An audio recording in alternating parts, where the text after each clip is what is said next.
தமிழ் இலக்கணத்தில் வரக்கூடிய இடைச்சொல் பார்ட்டிக்கல் என்றால் என்ன என்று பார்ப்போம். இப்போ அவன் வந்தான் என்ற இரண்டு வார்த்தைக்கு இடையில் ஓ என்ற ஒரு சொல்லை சேர்க்கிற போது அவனோ வந்தான் என்று வினாவாக மாறுகிறது.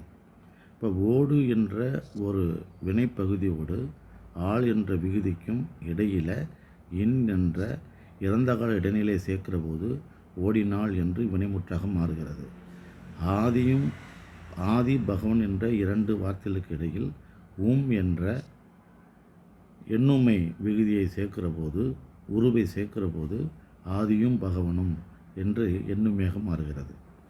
இவன் தந்தை எண்ணோற்றோன் என்ற வார்த்தையினுடைய இறுதியில் கொள் என்ற சொல்லை சேர்க்கிற போது அது வினாவாக இவன் தந்தை எண்ணோற்றான் கொள் என்று மாறுகிறது. இவ்வாறு பெயர் சொல்லுக்கும் வினைச்சொல்லுக்கும் இடையிலும் பின்னும் நின்று பொருளை விளக்கும் சொல்லு தான் இடைச்சொல் அப்படின்னு பேர்.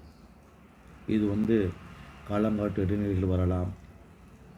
அம்ம, கொள், ஓ ஆகிய அசைச்சொற்களாக வரலாம். இவை தனித்து பொருள் தராது. ஆனால் பெயர் சொல்லுக்கும் வினைச்சொல்லுக்கும் இடையில் பொருள் தரும். இந்த சொல்லுக்கு தான் இடைச்சொல் அப்படின்னு பேர்.